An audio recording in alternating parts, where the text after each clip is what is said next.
Тоже иногда можно. Добрый вечер, дорогие Добрый товарищи. вечер. Здравствуйте. Да, Субботний добрый эфир вечер. вечерний. Петр Алексеевич, Дмитрий. И Прежде вечер. чем мы перейдем, давайте быстро к Дмитрию, давайте пару новостей. Давайте. Ну, короче, вот на мой взгляд вырисовывается картина дальнейшего противостояния. Вот. Ну, понятно, что боевые действия будут продолжаться, будут развиваться на новых фронтах. Мы об этом будем рассказывать. Там следим за Черноморским побережьем около Одессы. Выставка десанта будет, не будет. Я, честно говоря, может быть, уже и была. Я сейчас посмотрю по новостям. Вот. Но, по-моему, не было. Вот. Но вот мне кажется, самое страшное, что происходит, самое страшное, это, конечно, то, что эти, с позволения сказать, военные, они не дают выходить из городов людям. И, значит, планировалось, что из Мариуполя может выйти до 200 тысяч жителей. Не вышел никто сегодня.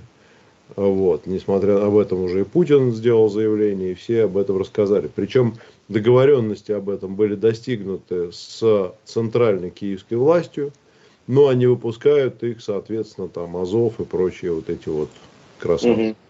Соответственно, еще один вывод делаем, что центр Киева, центральная власть в Киеве не контролирует вооруженные силы больше на Востоке. Вот, потому что те сами решают. И, естественно, те прикрываются как живым щитом, действуют, ну, совершенно по, я уж не знаю, как это назвать, ну, по-фашистски, там еще как-то, черт его знает, как правильно называется. Вот. Ну, в общем, вот такая проблема. Это, конечно, серьезная беда, потому что люди там даже и при отсутствии попыток штурма города такого серьезного все равно находятся в очень опасной ситуации. Вот, но это так, если коротко. Я бы, знаешь, что добавил бы еще два слова буквально. Я сейчас ехал, когда переезжал тут из одной локации в другую, слушал Владимира Рудольфовича на Вестях, Вести ФМ. Он сказал, что дичь ситуации еще заключается в том, что когда была договоренность о приостановке боевых действий и выводе людей через гуманитарные коридоры, ничего этого сделано не было, а люди, которые думали, что это будет сделано, пошли выходить. И я этого не знал. И он рассказал, что 17 человек какими-то огородами, какими-то этими самыми все-таки вышли чуть ли не через минные поля. И это, ну, чудо какое-то, что они смогли дойти, и что нигде там ничего не произошло. Вот. То есть там ситуация абсурда вот этого дикого нацистского, она зашкаливает просто зашкаливает. Когда мирных людей, в общем-то, ну, они вообще тут ни при чем. И вот такая ну, вот да, история. вот эти кадры у нас есть, их там видно, и это, конечно, да, это очень тяжелая ситуация. Вот, ну, заявление Путина, наверное, все смотрели. Да, сразу скажем, что сейчас, момент, я просто включу сейчас трансляцию, что, значит, Николай Азаров у нас будет где-то, Николай Янович будет в районе 19:30, примерно так. Вот, это бывший премьер-министр Украины, и мы ему задаем вопросы. Вот, ну а пока вот Дмитрий Захаров, да, спасибо, кстати, что пишете, откуда, вот пишут Сестрорецк, Питер, Сестрорецк с вами. Я в Сестрорецке был всего несколько дней, там была пограничная учебка. Да ты что? Да, Тут может рядом, быть, совсем рядом. может быть и сейчас есть. Меня отправили туда, там нас распределили, отправили в другую учебку на некоторое время, помню, пару месяцев я провел в Питере, в районе Автова. Вот. А в Сестрорецке прилично было. Там тарелки пластмассовые были, вилки давали. Понимаете? Там вообще круто. Сосны. Сестрорецк, красиво. ты знаешь, Хорошее место. это один из самых дорогих районов Петербурга. Сестрорецк и Ольгино. Это два, наверное, таких самых-самых дорогих района Петербурга. Это считается как бы за город, но это город. И там можно делать частное строительство, то есть там безумные дома. Вот ты приезжаешь туда, и просто ты не понимаешь, что в 90-е люди извращались как могли и самоутверждались вот этими вот постройкой этих домов. И там просто замки какие-то лютые стоят. Вот, это очень крутое место. Ладно, сейчас не об этом. Дмитрий Юрьевич. Да, Петр Алексеевич, ты сказал, в Сестрорецке были вилки хорошие, да? Ну, в учебке, там была пограничная учебная, в общем, это вот как раз центр, и там были вилки, да. К тому, что я расскажу. Что мы сделали? За эту неделю я сейчас думал, мне кажется, я накатал где-то, наверное, 1500 километров. Мы были в ПВР в Клину, публикация про это есть в нашем телеграме, про это я еще рассказывал в среду, если не ошибаюсь. Вот, с руководством детского лагеря, где размещен этот пункт, определились о том, что им нужно, и в пятницу туда доставили посуду. Вот там как раз были и вилки, и ложки, и половники, и кастрюли, и тарелки, и сковородки, которым вот этого всего эвакуированным людям очень не хватало. Сейчас мы занимаемся обувью, которая нужна в другом ПВР, в Подмосковье. В ближайшие дни этот вопрос тоже будет решен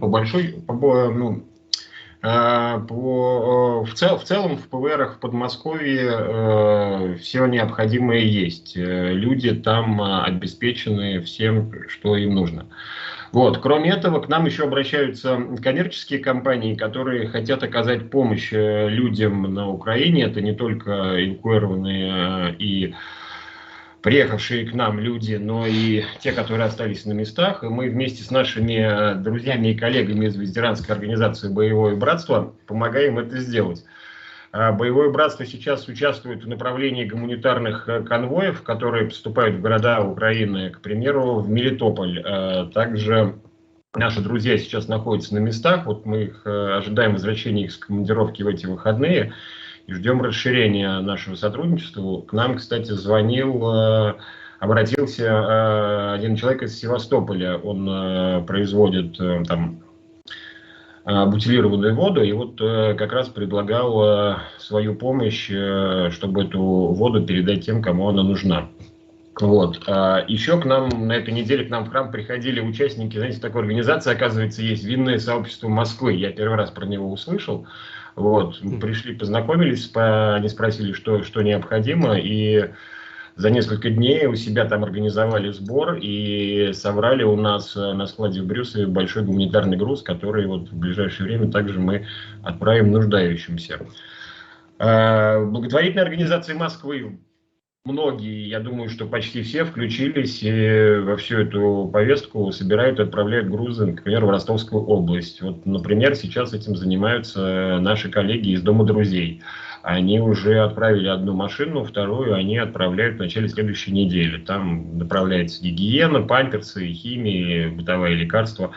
Вот до этого разговаривал с Журкиной, имею всю информацию, сейчас в Москве проблема с инсулином, но несмотря на сложности, эти лекарства были переданы нуждающимся в Ростовскую область. Также церковь наша активно участвует в помощи пострадавшим людям. По благословению патриарха Кирилла в русских храмах и монастырях в ближайшее воскресенье, 3 воскресенья завтра, следующее воскресенье 13 и 20 пойдет специальный сбор средств на помощь беженцам и пострадавшим мирным жителям, оставшимся в зоне конфликта. Сейчас церковь помогает количество людей, которые получают помощь от церкви, более 18 тысяч. 30 епархий по всей нашей родине оказывают помощь. Существует специальная горячая линия церковная для обращения за помощью, куда каждый может позвонить. Вот, к примеру, за 3 марта поступило 229 звонков, и более четверти было связано с помощью беженцам. В Москве по церковной линии синодальным отделом по церковной благотворительности и соцслужениям организован церковный штаб адресной помощи нуждающимся. Наша служба, конкретно я, находимся с ними в рабочем контакте и будем помогать. Вот. Сегодня вернулся из Тверской области. Туда ранее прибыл поезд с эвакуированными людьми. Это было еще до начала, я понимаю, боевых действий. И они разместились у своих родственников. Вот. Если будет организовываться специальный пункт размещения, то тоже будем помогать тем, кто туда приедет. Кстати, наши друзья в 2014-2015 годах занимались этим. Тогда приехало к ним 60 человек. Они это размещали у себя на приходе. Вот. Большая часть из этих 60 благополучно уехала обратно, и только 16 человек остались проживать в области. Вот. Если будет необходимо, то будем организовывать размещение людей, поступающих. Вот. И вот тут в разговоре всплыл опять этот момент, о чем я говорю говорил и говорю не раз на разных мероприятиях по бездомным, что отлаженное рабочее взаимодействие различных организаций, включая власти, вот, позволяет эту беду решить. Без этого взаимодействия ничего не получится. Без доступа к ресурсам государства сложно взять и оказать людям помощь. Вот, еще о чем хочу сказать, что, да, вот был в Тверской области, у нас там есть подопечные, это подопечные нашей службы помощи, которым живется очень туго, это старики, многодетные семьи, инвалиды, и мы будем им помогать, нам это важно, для нас, для нашей службы, для меня лично важно сохранить возможность оказывать помощь людям, попавшим в беду. Будь то бездомные, малоимущие, эвакуированные, беженцы. Вот тут вот можно долго вот называть разные слова, но по сути это вот человек одинокий и в беде. Нам важно ему помочь. У нас получилось сделать так, кстати, вот с помощью зрителей изоленты, чтобы во время войны с ковидом эта помощь не прекращалась. Сделаем это и сейчас. Помните, вот, знаете, я тут видосик смотрел, как десантник такой, да? Родину люблю, кормят хорошо, стреляю хорошо, в отпуск не хочу. Слава ВДВ. Вот, это вот мой девиз на ближайшее время. Доклад закончил, Петр Алексеевич. Дмитрий Юрьевич, молодец. Респект и уважуха. Ну и подписывайтесь на наш телеграм-канал, там выкладывается вся информация о помощи. И обязательно подписывайтесь на канал приходской службы помощи храма Воскресения Славущего на Успенском Вражке, Брюсов и помощь. Вот, там непосредственно вот Дмитрий как раз этими вопросами занимается. Вот, ну и по-прежнему благодарим всех за поддержку, финансовую в том числе, за зрительскую, за лайки, за подписки и за все остальное. Вот, мы продолжаем работать. У нас, насколько я понимаю, я пропустил, я просил, чтобы писали, но вроде я так понимаю, что нас видно еще на Украине.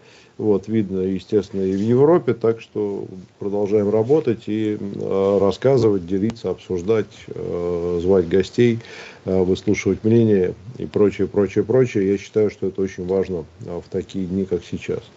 Вот, а может быть и не дни, а просто в такие времена, как сейчас. Вот. Хорошо, Дим, смотри, как тебе, да, как тебе удобно, в принципе, мы можем тебя и не задерживать. Хочешь, слушай, я, если честно, я попрошу откланяться, я бы с удовольствием бы остался и поговорил или еще чего-то, но вот у меня было несколько дней напряженных поездок, и я хочу, если честно, то поспать. Мне еще надо давай, конечно. Вещи сделать. Их приходские, но не то, что спокойной ночи. Ну, в общем, такое, да. Все, ребят, спасибо большое. Спасибо большое, Дим. Спасибо. Давай. Хорошего тебе, хороших выходных. Пока пару комментариев прочитаю. Пока. Райт Печка 200 рублей отправляет. Трофим и Петр, не считаете ли вы, что за подстрекателей к митингам и волнениям надо браться всерьез? Каждому дать по черешню, на ближайшем суку пеньковый галстук и деревянный пиджак в подарок. Я, кстати, не знаю, а чего там у нас с этими самыми, с митингом? Там какой-то митинг должен быть в Москве, я, честно говоря, даже не слежу за этим. Да и следить-то особо пока негде. Не было новостей. Твиттер, я не знаю, у тебя вот работает, ты говоришь, Твиттер. У меня не работает ни Твиттер, ни Не, у меня Твиттера давно нет, с 2007 года у меня нет Твиттера. А вот про Фейсбук я говорил. У меня, значит, дома сетка билайновская, Wi-Fi, все работает. У меня Фейсбук абсолютно спокойно. А как только выхожу в Мегафон в LTE, сразу перестает грузиться. Вот. При этом я сегодня писал в Facebook и картинки размещал. Звука нет. Это говорит о том, что Билайн плохо контролирует ситуацию. Это вот здесь, кстати, могу проверить. Это же блокируется провайдерами. То есть да. Роскомнадзор дает команду. Вот, показываю, все работает. Все работает. Да, это грузится, здесь да? у меня картинки грузятся. Вот смотри, все. Вот, тут у меня хитрый оптический, прямо оптика в дом заходит, вот, и, соответственно... Ну, это вопрос к провайдеру, да, то есть команда поступила провайдером начинать блокировать, Мегафон, видимо, там отработал, Билайн, видимо, нет, ну, я думаю, вопрос... Ну, я сейчас за городом, у меня вообще какой-то тут хитрый провайдер. Да, но у меня тут тоже какой-то хитрый провайдер, но не, у меня тут все четко в этом смысле. Вот, только Мегафон, вот из моих 3 провайдеров только Мегафон отработал отключение Фейсбука. Вот, хотя я могу сказать, помнишь, была история, когда блокировали Telegram. Telegram был везде заблокирован, но когда ты с айфона заходил через приложение, там хитрым образом что-то они прописывали, и через приложение можно было без VPN сидеть. Вот. Я так подозреваю, что Facebook-то не глупее Дурова, там люди работают. И я думаю, что они могли тоже что-то там написать, прописать.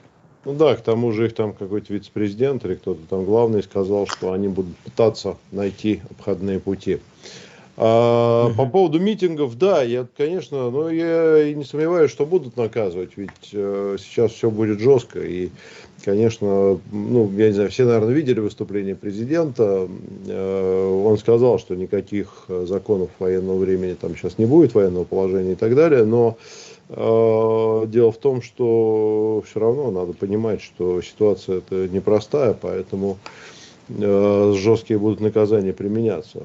Вот. Я считаю, что это оправдано, конечно, когда люди выходят. Конечно. Еще раз, позиция моя лично очень проста. Когда твоя страна сражается, и военные находятся на передовой, и гибнут, а гибнет их довольно много, и люди отдают свои жизни. Вот, ну, любой выход на митинг, это призывы там к чему-то, это, в общем, может расцениваться как стрельба в спину. Вот, еще раз, я считаю, что никому не запрещено иметь свое мнение и выражать его в тех или иных формах, но наступает момент, когда ограничения наступают. И хорошо ли, плохо ли, это жизнь, это реальность, с которой надо считаться. Вот. Совершенно верно. Меня так согласен, не добавить, не физиономию непонятно. Прям как будто свет еле выключил вообще. Чуть-чуть у тебя засвечивает, я думаю, это если ты в белое переоденешься, в белое переоденешься, то перестанет засвечивать. Да, я вообще выключил. Но все равно, это вот сейчас у меня свет тупо от компьютера, от экрана компьютера, больше ничего нет. И все равно подсвечивается. Да, чуть-чуть. Ну не сильно, это, я говорю, это цвет футболки, надо на белое поменять, все будет нормально. У меня, если можно, пару сообщений, пока мы ждем Владлена Татарского. Во-первых, хочу сказать, у нас же Владлен, да, сейчас по плану. Да, к нам подключится Ольга Батаман через 15 минут. Сейчас у нас время немножко есть, и можно Владлена, да, кого угодно можно вывести, можем видео показать какие-то. Я бы анонсировал, что у нас сегодня в 20 часов будет великолепный, совершенно интереснейший гость. Он у нас был, но давно, многие могли его не видеть ни разу. Бадма Башенкаев – это уникальный хирург, доктор, онколог, специалист мирового уровня, работавший в США, в России, в России, понятное дело, потому что он русский, условно русский, он калмык, но он русский хирург. И, соответственно, по всему миру он уважаем и любим всеми. Соответственно, сейчас он депутат Государственной Думы Российской Федерации, и он очень помогает Калмыкии, России. Сейчас он на Донбассе был. То есть человек просто... Он сейчас там находится. Он сейчас поехал. Он даже там сейчас находится. Да, он возглавил бригаду врачей, добровольцев, которые поехали в Донецк, и там, собственно, он оперирует. То есть он вот сегодня и вчера весь день уже просто занимался, он оперировал. Вот, и такие люди, глыба. Да, надеемся, что он сможет. Я не уверен, что он будет, но постараемся до него дозвониться. Понятно, да. Будем надеяться, да. Давай я почитаю пару сообщений. Пока я тоже одно быстро прочитаю, последнее, чтобы снять этот самый. Давай. Тинктура Люр, 1000 рублей на добрые дела. Спасибо за Азарова. Азаров 19:30, напомню. Нацисты всегда, в конце концов, приходят к тому, что уже и народ у них плохой. Так что никакого отношения к патриотизму это, конечно, не имеет. Да, Азаров будет, спрашивает вот Анна. Анна будет, но попозже, примерно через 40 минут. На 19:30 говорили. Так, Оксана 200 рублей. Поговорите с Бадма или Водовозовым о лекарствах, аналоги, дженерики, материалы для хирургии и стоматологии. В аптеках выносят все, так как паника, мало информации. Уже говорили мы в нашем эфире, у нас был доктор-онколог очень интересный. Мы с Ольгой Батаман с ней разговаривали. Она сказала, что, ребят, во-первых, не надо вот эту чучу пороть, когда вы бежите в аптеку и все скупаете. Ведь у нас всего хватает. Мы достаточно производим лекарств для того, чтобы вы не умерли от поноса. Не надо создавать искусственный дефицит, потому что у всех лекарств есть срок годности, и мы потом выбрасываем пакетами эти лекарства просто на помойку, потому что они вам не понадобятся в 90% случаев в таком объеме. Не надо этого делать. Вот. А по поводу химиотерапии, по поводу всего она рассказывала, но мы можем и Бадму спросить тоже про это. Z 500 рублей на Донбасс, DD 3000, спасибо огромное, наш постоянный зритель, известный спорщик Диди, 3000 рублей на нашу победу. Спасибо огромное, мы это очень ценим. Симон Паскони, 1000 рублей. Спасибо вам за твердую позицию, это очень важно сейчас. Ваша работа очень необходима. Еще раз 8. Не знаю, почему раз 8, но не знаю. X отправляет 500 рублей. Добрый вечер. Как вы считаете, если после окончания спецоперации не будет активного развития экономики, строительства заводов, открытия новых отраслей и так далее, поймет ли это народ? Я не очень понял вопрос. Это про нас или про Украину? Или про что? У нас и так все строится на Украине, будет восстанавливаться. Посмотрите на Чечню, и вы все увидите. Вот реально, посмотрите на Чечню, что было сделано за это время. И что, посмотрите фотографии 2002 года, когда я, по-моему, первый раз туда приехал, и посмотрите, что там сейчас, в 22-м. За 20 лет сделано то, что никто в мире вообще ни с кем никто никогда не делал. Одно из самых красивых мест, наверное, для туризма на данный момент. Кто не был, обязательно съездите. Абсолютно безопасно и очень красиво. X отправил 500 рублей еще. Кстати, как там у нас обстоят сейчас дела с высокими технологиями и Чубайсом? Донаты ведущим на чай с печеньем. Спасибо за донаты. Про Чубайса ничего не знаю. Ты что, не знаешь про Чубайса? Я не знаю. Я знаю, что российские военнослужащие взяли под контроль военную базу украинской армии неподалеку от села Раденьск под Херсоном, сообщает Министерство обороны. Украинские военные в спешке покинули позиции в Херсонской области, оставив базу с техникой, вооружением и боеприпасами. Госдеп США рассказал про самолет, о котором мы говорили, который там летел, да, что это самолет за дипломатами. Действительно, Госдеп даже подтвердил, что это рейс правительства Российской Федерации, чтобы забрать высланных сотрудников из Организации Объединенных Наций. Захарова ранее об этом тоже говорила. У нас... Никакой мистики, дорогие зрители, никакой мистики. Все как положено, да, все как положено. Ну, кстати, да, это уже многие прокомментировали, что это жуткий совершенно такой антигосударственный акт прекращения полномочий наших дипломатов ООН в США. Дичь вообще дикая просто. Ну, жуткий. На нынешнем фоне не такой уж и жуткий. Слушай, ну, канал, помнишь, вот у нас была Мария Захарова, по-моему, в прошлом году на Новый год мы общались на эту тему, и она сказала, ребят, ну, про ПАСЕ ее спрашивали, почему мы так держимся за ПАСЕ? Она говорит, мы ни за что не держимся, но просто каждый канал коммуникаций, он бесценен в данной тяжелой ситуации. И если обрубать каналы коммуникаций, то ты никогда ни с кем ни о чем не договоришься. И вот ООН это же тоже огромный канал коммуникации, наиважнейший. Нам берут его и обрубают. Ну, окей. Александр 5000 рублей нам перечисляет молча. Спасибо огромное, Александр. Мы применим их наилучшим образом. У меня пока все по сообщениям. Так. Переехали Порошенко и Турчинов. Уже переехали в Ивано-Франковск. И пиарятся там. В касках фотографируются. Там поспокойнее в Ивано-Франковске, чем в Киеве, ну, молодцы. Но это Запад. Еще дикая история одна у них там случилась. У них там, конечно, по полной программе. Ты про убийство? Махновщина, да, убили человека, который был в составе делегации на переговорах. То есть, представляете, какой высокий уровень на первых переговорах, где они там были, в Бресте, по-моему, или не в Бресте, да. где-то там. В Гомеле. В Гомеле, да, там был, значит, некто, сейчас я посмотрю, как его звали. Климов, не Клим, нет. Ну да, в общем, кто-то его грохнул, непонятно кто, то ли... Значит, это кто смотрел переговоры, единственный, кто был по форме, в костюме и в галстуке. Там были 4 гопника и 1 нормальный человек. Вот этого вот нормального человека сегодня грохнули при задержании под видом того, что он русский агент. Ну вот есть видео, нацисты из Азова, проживающие в городе Полтава, показывать не будем, они обратились к гражданам России как раз с требованием выйти на улицу и остановить войну.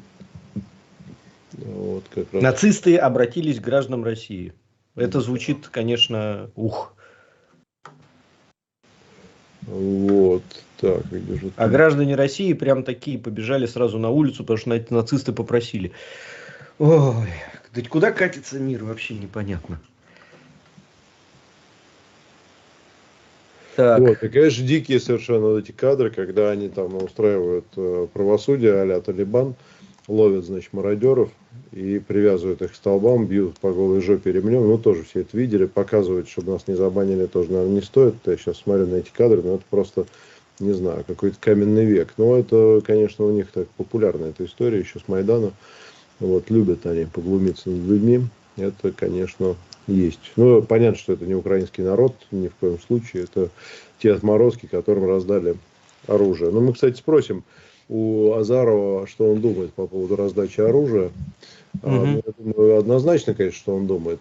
Вот. Вообще подготовьтесь, хотя мы вопросы подготовили в большом количестве, мы решили, что беседовать будет Ольга Батаман с ним вместе с Трофимом.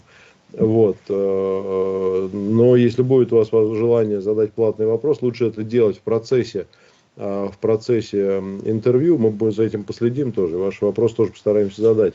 GG A-Dog 1000 рублей. Верю Азарову. Верю в Азарова, жду Мураева. Так, ну хорошо, да, жду. У меня пару комментариев тут же появилось, пока есть время. Илья Лихобобин, 300 рублей на вакцину от нацизма «Спутник Z». Почему все резко забыли про гумпомощь, которую РФ поставляла в Европу во время пандемии? У нас полстраны, в том числе и либеральная элитка, орали, чего мы им помогаем.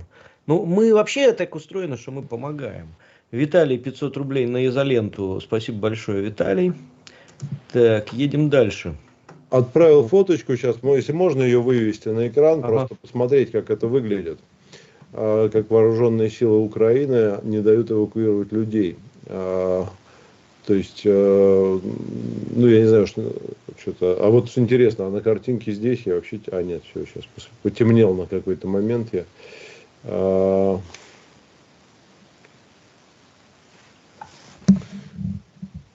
Вот. Да, вот картинка, видно, что мост разрушен, стоят военные с оружием, стоят люди, которые пытаются выйти.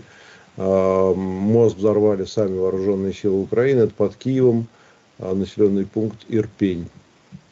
Вот. Ну, можно еще какое-нибудь видео показать из тех, что мы присылали вот от беженцев со звуком. Если есть возможность, поставьте что-нибудь. Мы тогда посмотрим, просто чтобы зрители тоже оценили. Ну, хотя, я думаю, ну, например, можно это, да. Вот, а я посмотрю, что тут у нас еще. Венедиктов... Россия разрешила ввоз молочных мясных продуктов из Белоруссии. Хороший ход. Ну, и он раньше же там беспошлиный, по-моему. Да. Венедиктов опроверг информацию о том, что станет одним из руководителей Ельцин-центра.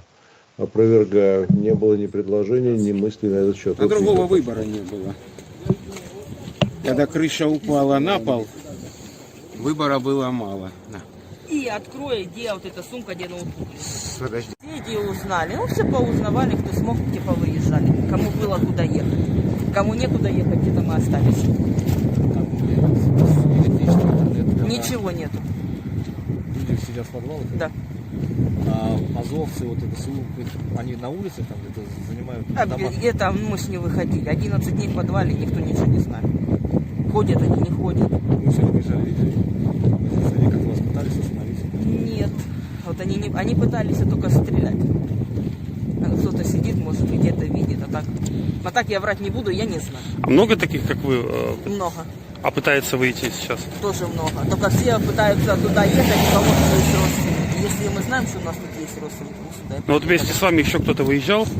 Нет, мы самые первые сюда выехали. То есть еще должны подъехать? Может быть, еще. А почему не в Запорожье поехали через другой коридор? Ну, у нас тут родственники, ну что сюда не приехать? Там у нас никого нету, а тут есть. То есть вы говорите, население не оповещено о гуманитарных коридорах? Я же говорю, света нету, ничего нету. Кто по радио услышал, передавали вот так вот. А как дорога? Просто подъедете? Нет, прямая дорога сюда закрыта, сюда не заехать. Только через какая-то Кучегуры ехать. Там через одно село, там через другое. Ну вот опишите, как происходило. Вы вышли из подвала, как-то в машину запрыгнули. Быстро в машину завелись, бух, бабах, стрельба, сели и ехали, молились С детьми? Богу. Да.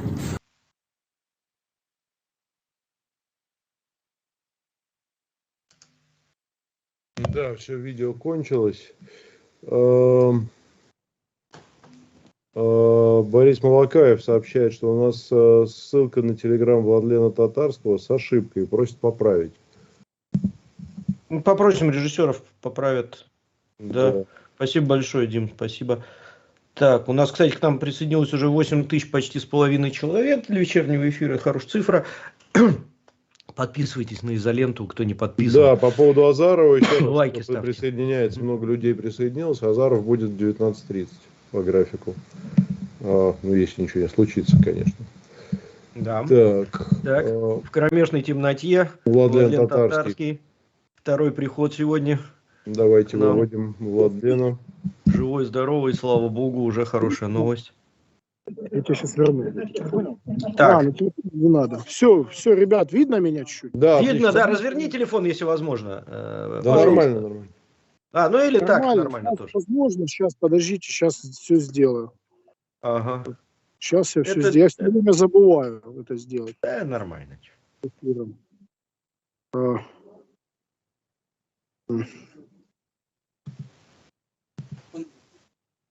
Так. Все, развернул. Прекрасно, прекрасно. Да. Так, как обстановка? Стандартный Ну, вопрос. давайте скажем, Владлен находится. Скажи, где ты находишься, просто чтобы мы понимали, а то, да, Ну, если это не секретное, да. Сейчас нахожусь. Вот. О, пацаны, спасибо. Вот у меня тут у меня тут освещение. Вот хорошее освещение. Видно наш О, символ. Символ шикарно. нашего наступления. Z. Мгм. Вот. Вот такая вот светооператоры, самые лучшие здесь, самые героические. Как слышно меня? Отлично слышно, да, слушаем тебя, слушаем. Короче, ситуация такая, что продолжается штурм Волновахи. Под Мариуполем сегодня был гуманитарный коридор, значит, украинской власти, ну, по предварительной договоренности должен был работать гуманитарный коридор. Но они в 12 часов по Москве он должен был открыться, и люди должны были уехать, выпускали их только на территорию Украины в сторону Запорожья, в сторону ДНР их вообще не пускали и не собирались, это понятно. К нам тут приезжали в часть люди с освобожденных территорий, их просто реально держали в заложниках. Я уже говорил, по-моему, сегодня, это страшная картина. Сегодня я, кстати, включался на Первый канал, там до сих пор не понимают, что в заложниках держат простых людей, не какие-то мифические тербаты, нацбаты. Это пора забыть этот термин, это идиотизм. Вот кто говорит сейчас, он или не владеет обстановкой, или идиот, вот сразу можно понимать. Значит, их держат в ВСУ. Морская пехота с шевронами этого флага желтоблакитного. Они все преступники, кто носит форму. Они держат людей в заложнике. И сегодня по коридору они не пустили людей в сторону Запорожья просто по причине того, что якобы где-то там в Запорожской области Россия обстреливает трассу. Что здесь, значит, да, есть прекращение огня, они это признали, но там где-то ждет людей опасность, они их не пустили. Ну, то есть на них, на преступной киевской власти лежит ответственность за кровь людей. Я сразу говорю, будет война, будет много крови. Наша армия, Красная армия, наши прадеды, деды наступали по своей территории, и тем не менее они стреляли артиллерией и всем остальным, потому что это война. И преступления у киевской власти такие же, как и преступления нацистского режима. Почему? Потому что они не выпускают людей просто вот, ну, никуда не выпускают. Ну, не нужны они вам в Запорожье, выпустите вы их сюда. Выпустите их сюда. Они же все колорадо, они же все ватники, они же все по-вашему недочеловеки. Ну, выпустите, но они этого не делают. Вот. Да, сегодня мы только что показывали кадры, как в Киеве взорвали мост и под мостом собрали кучу людей, которые хотели покинуть территорию, и, соответственно, там стояли вооруженные солдаты и не давали людям выйти. Как понимать, вот смотри, договоренность была достигнута, насколько я понимаю, ну вот если Путину верить, а оснований не верить Путину у нас нет, что звонок был от руководства Украины с просьбой сделать этот коридор. Они что, не контролируют действия войск в Мариуполе, что ли, уже? Да, Петр, именно. И посмотрите на морду Зеленского. Это какой-то... У него лицо пропитого алкаша, как у меня был сосед такой. У него лицо как чернозем, уже черное. Он не бритый, он делает вид, что он там мир спасает от вселенской катастрофы. Он ничего не контролирует. Смотрите, переговоры по коридорам нужно вести с местными вот этими какими-то местными активистами, тербатовцами, ну вот с местным командованием ВСУшным. Потому что сейчас Зеленский реально не управляет никаким процессом. Ну, только вдумайтесь, сегодня пришла новость, там какой-то депутат поехал, значит, который входил в эту группу по мирному урегулированию, его просто убили без суда и следствия, и все украинские журналисты поддержали, сказали, ну да, по законам военного времени, то есть, хотя у них никакого не объявлено военного времени. Да, они почему-то решили, что он шпион. То есть, там полный беспредел. Я не думаю, что Зеленский дал эту команду, просто кому-то показалось, что он предатель, и его убили. Теперь, короче, нужно разговаривать на местах, и только на местах решать этот вопрос по коридорам. Зеля, он просто ничего не контролирует, только он себя не контролирует. О чем там можно говорить? Да, чистая правда, чистая правда. Большая проблема. Что сейчас с планами? Сегодня вечером спокойно у вас? Что вообще происходит вокруг тебя и какие планы? У меня планы пойти съесть гречку с тушенкой. Сейчас вот на ужин дают, очень сытную, очень хорошо кормят. Макароны по-флотски сейчас пойти съесть. И выпасть в спальный мешок и лечь и смотреть ваш YouTube-канал. Смотреть вот на девушку с желтыми тюльпанами, и вот это раз появилась, и все, больше завтра с утра на боевые, вот больше никаких. Слушай, скажи, пожалуйста, еще сегодня днем, вот с утра, вернее, пока мы вели стрим, прошла информация сначала о большом взрыве, Пушилин сказал, в Мариуполе, потом еще была информация о нескольких взрывах в Мариуполе. Что-нибудь слышали вы об этом, нет? Слушайте, слышно только, вот мне интересно, вот опять же, хороший вопрос по поводу взрыва. Мне опять звонят некоторые российские каналы и спрашивают, а нельзя ли записать видео с жителем с Мариуполя, что там происходит. То есть часто люди в редакциях, они вообще смутно представляют что-то. Я говорю, как мне нужно пробраться в украинский город и там записать видео. То есть мы, конечно же, черпаем всю обстановку только из вот сообщений. Но, да, действительно, местные жители говорили о каком-то взрыве, что это было. Слушайте, там уже очень много разрушенных домов, там уже гуманитарная катастрофа, поэтому, ничего удивительного. Единственное, что я могу сказать, что я не удивлюсь, что для какой-то картинки реально эти придурки взорвали дом, чтобы просто подбежать и снять на камеру, как оттуда достают детей из-под завалов. Но мы понимаем цинизм этой власти и насколько они дегенераты, поэтому ничего удивительного не чувствую. Хорошо, Владлен, не будем тебя задерживать и отрывать от макарон по-флотски. Да, пора есть. Давай, будь здоров. Ребятам всем поклон, привет. Мы все следим, мы за вас держим кулаки здесь. И мысленно с вами, мы все зрители «Изоленты». Спасибо. А к нам присоединяется наша прекрасная Ольга Батаман. Собственно, мы вместе будем сейчас ждать Азарова Николая Яновича. Вот. А пока, наверное, пообсуждаем что-нибудь из того, что происходит. Давайте я тоже гляну на новости, что там у нас из интересного.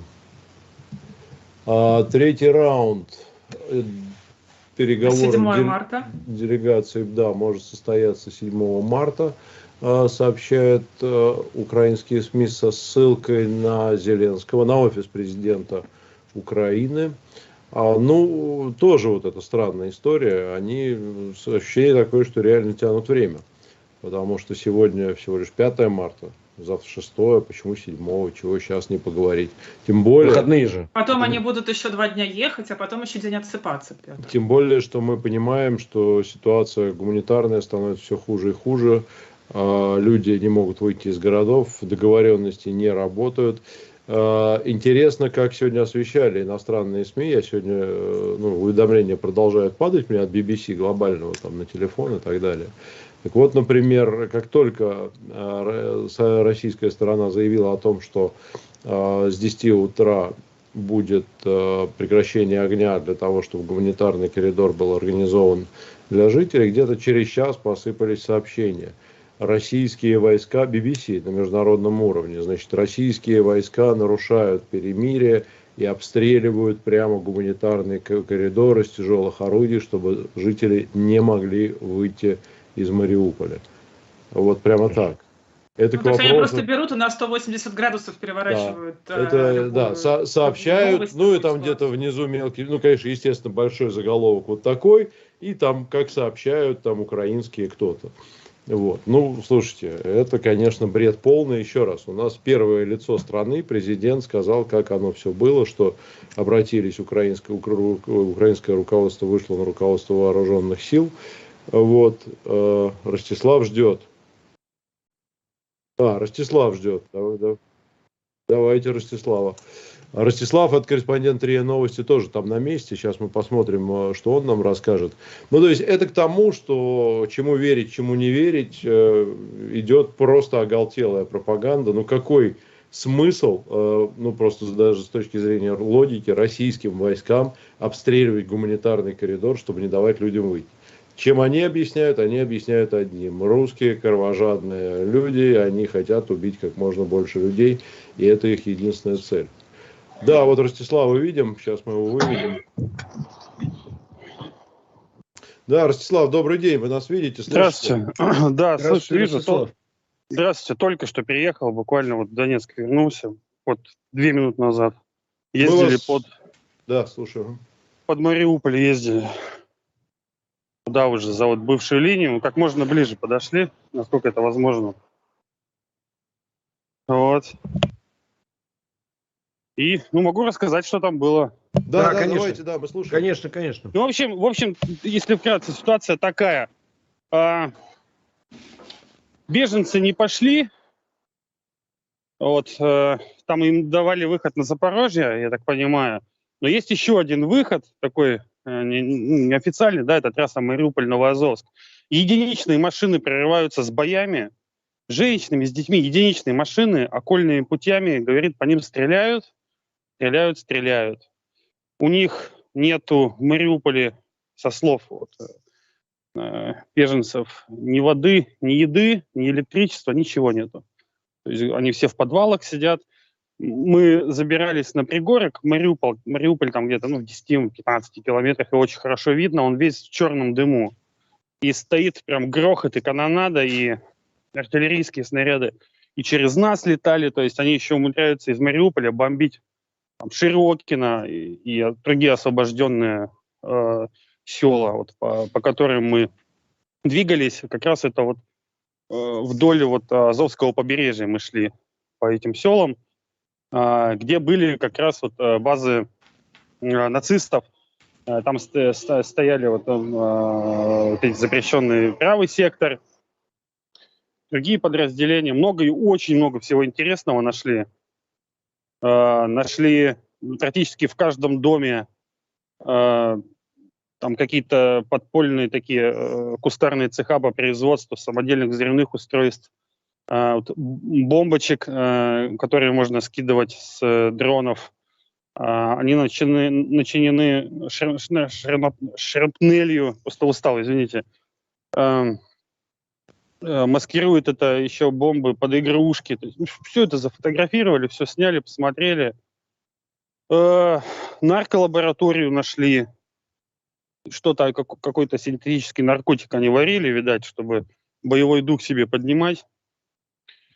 Иностранное присутствие там есть. Валяются кителя там с британскими нашивками, с нашивками миротворческих сил ООН и так далее.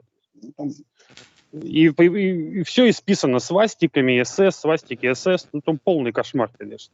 То есть вообще масштабы впечатляют вот этих вот цехов, производства в каждом доме буквально. А фото, видео всего этого будет, да? Все, да, есть на РИА Новости, в ленте уже, в Телеграме. Да, сейчас посмотрим, покажем. Все вывели. И также нашли еще турецкий флаг. Турецкий флаг.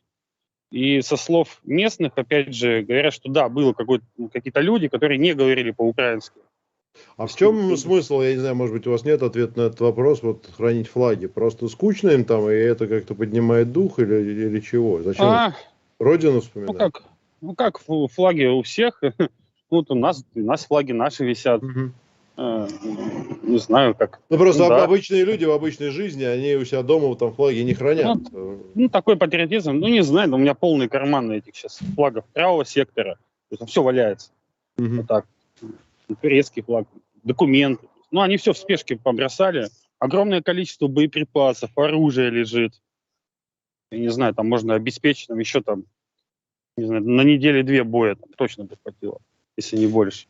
Да. Для тех, кто считает, что нацистов на Украине нету, просто надо, мне кажется, вот это показывать. Надо вот туда сводить, да, и вот так вот, и водить по этим базам, домам.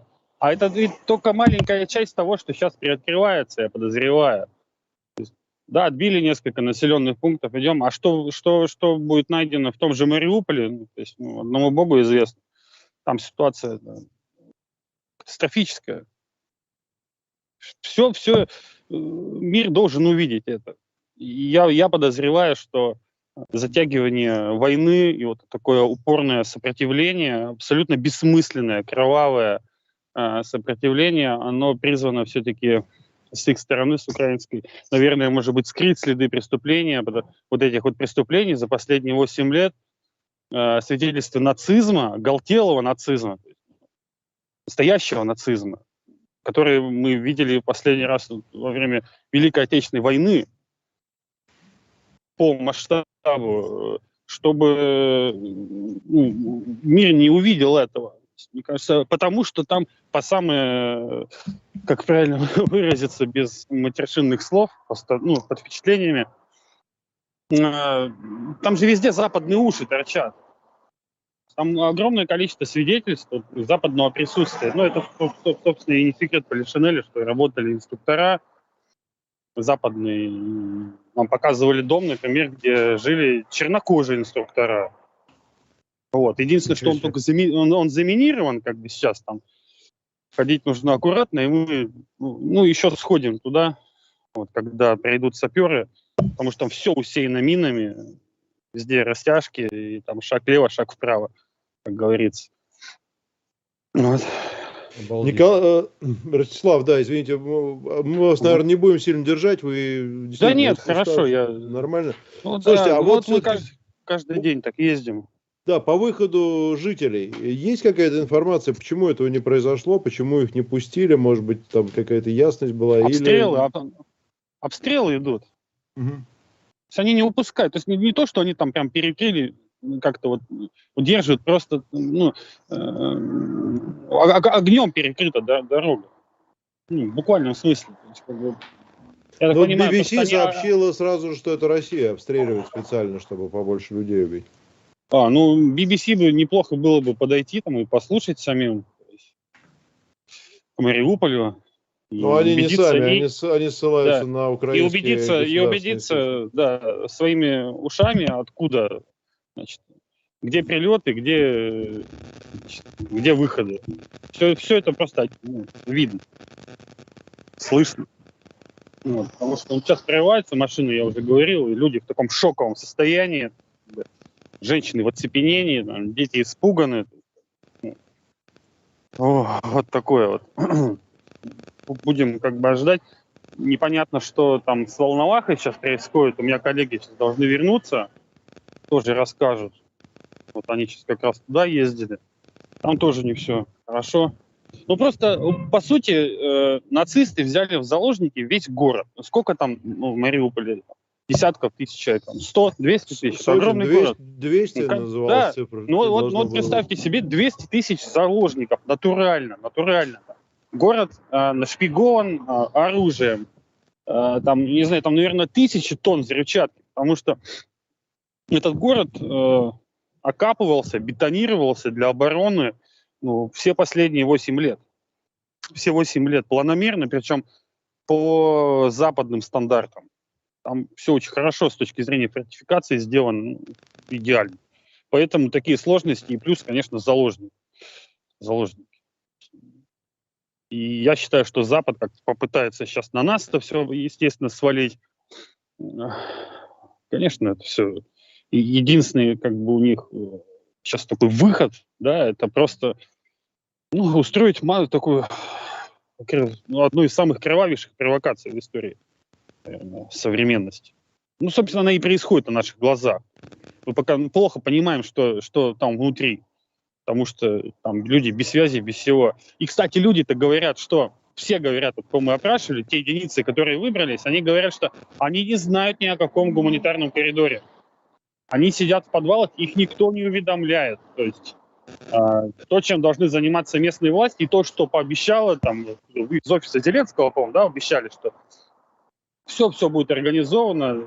Нет, вот общался, говорит, ничего мы не знали, вообще ничего не знаем. И люди, в принципе, в Мариуполе не знают даже, что происходит вообще в стране, там, в мире. Вот представьте состояние людей.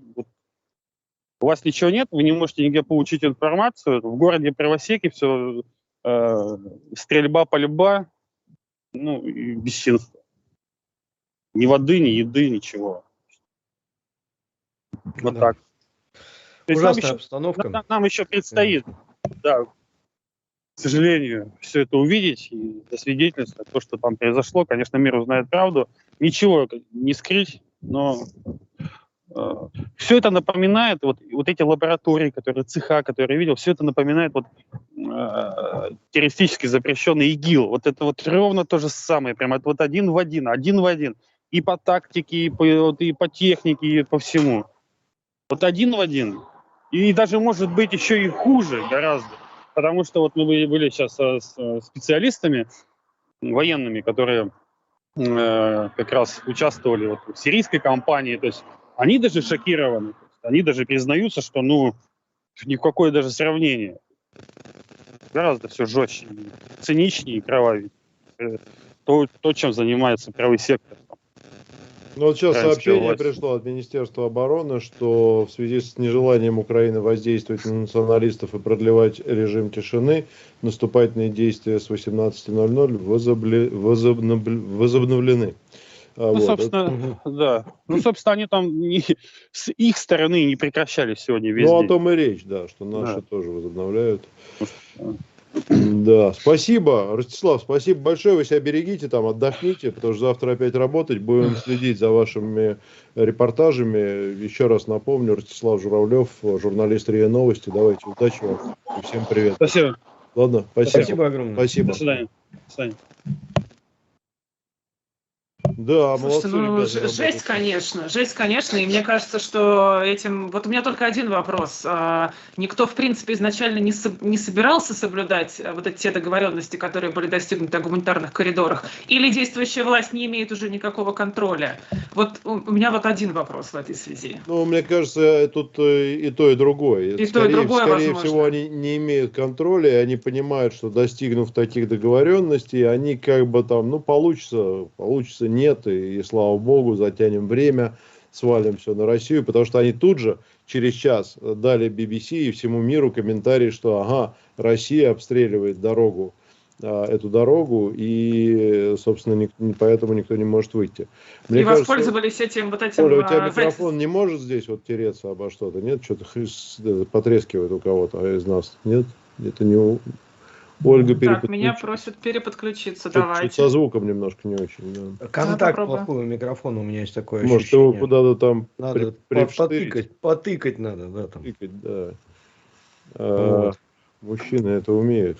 Позвольте.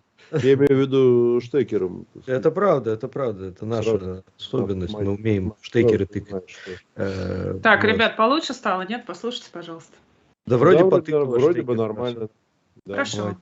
Дай бог, чтобы все так решалось. Петр Смирнов 300 рублей на Донбасс отправляет. Илья Бушкин, Бунаков, 100 рублей. Всем здравствуйте. Сегодня жена пишет в WhatsApp. Зеленский сейчас звонил. Сказал, чтобы я тебя домой забрала немедленно. Ответил, что сейчас не могу. Завтра Киев берем за Донбасс.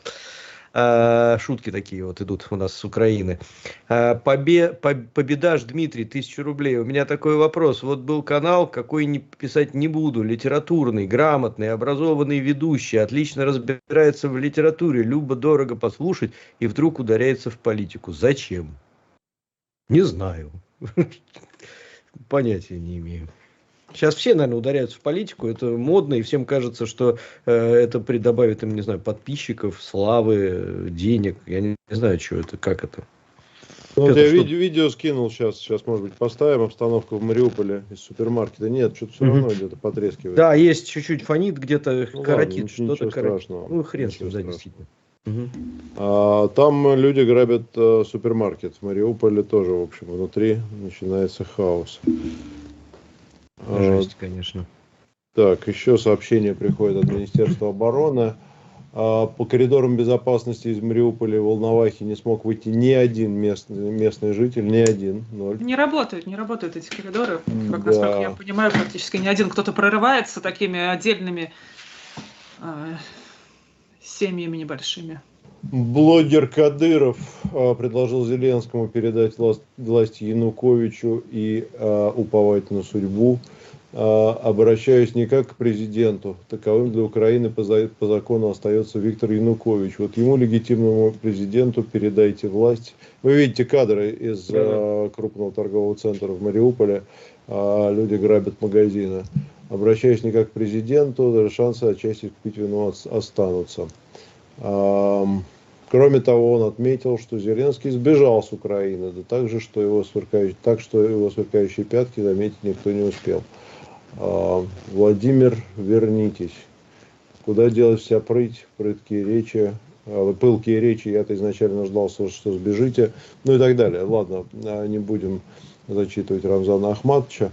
Тут говорят, что в Вильнюсе напали на нашего дипломата. Да, МИД сообщает, что в Вильнюсе с применением физической силы напали на российского дипломата. Слушайте, ну я могу вам рассказать, просто за последние дни я записала, наверное, 5 послов Российской Федерации в разных странах, и могу просто вот озвучить, да, это посольство во Франции, которое облили краской, наше консульство в Гааге, и там не только было подброшено взрывное устройство на территорию, там еще и пакеты с белым порошком поступали на имя посла Александра Шульгина. Ну, там была мука, но как бы сам факт. И вот эти инциденты продолжаются в очень-очень многих посольствах России по всему миру сейчас.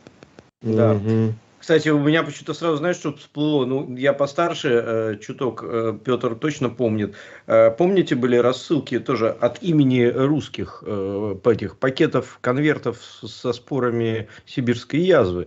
Лет 20 назад угрожали они, вот эти тоже белый порошок приходил, и вся панику наводили на весь мир, типа тоже какие-то придурки пытались Россию выставить террористом международным.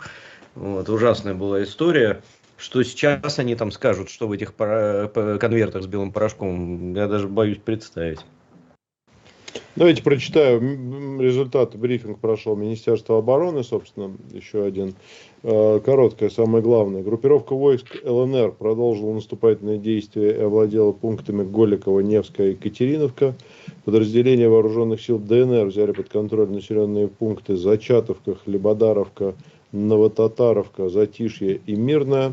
Продвижение составило 7 километров. В воздушном бою в районе Житомира сбиты 4 самолета Су-27 вооруженных сил Украины. В районе Нежина средствами ПВО сбит Су-25. Войсками ПВО уничтожен вертолет Ми-8 ВВС Украины и беспилотник Байрактар ТБ-2. Вооруженные силы России наступают широким фронтом и взяли под контроль пункты Малая Токмачка, Марфополь, Ремовка, Новокарловка, Орлинская, Володина и Малиновка. Вооруженные силы России за время операции уничтожили 2119 объектов военной инфраструктуры Украины.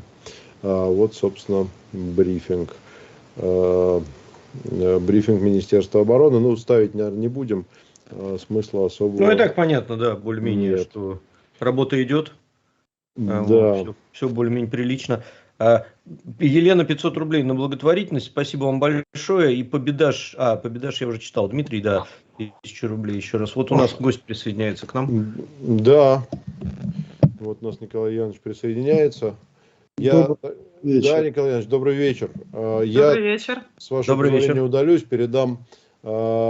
Да, немножко камера у вас почему-то не фокусируется, видимо, может быть, просто к ней немножко приблизиться и отодвинуться, тогда должно быть нормально. Она сама может сфокусироваться. Сфокусировалась. Вот сейчас нормально, да, по идее. Оль, тогда я тебе отдаю бразды правления, я посмотрю со стороны, вот. Прекрасно. И Трофим, посмотрю, последить тогда за комментариями зрителей, вопросами и так далее. Да. Конечно. Все, я в сторонке. Глаз народа. Я глаз народа. Выводим и представляем. Так, вы мне скажите, это что, я уже перепутал, что это за программа? Это у нас программа «Изолента Лайф», YouTube-канал, который сейчас вещает на Европу, ну, на Россию, естественно, да, но и мы одни из немногих, кто вещает на Европу и на Украину. То есть нас еще там не закрыли, в отличие от других каналов. Ну, ясно. Ну, хорошо, давайте, у меня где-то 10-15 минут, давайте, может быть, мы закончим за это время. Отлично. Оля. Да, хорошо, конечно, спасибо большое. Еще раз представлю всем нашим зрителям нашего гостя Николай Янович Азаров, премьер-министр Украины с 2010 по 2014 год.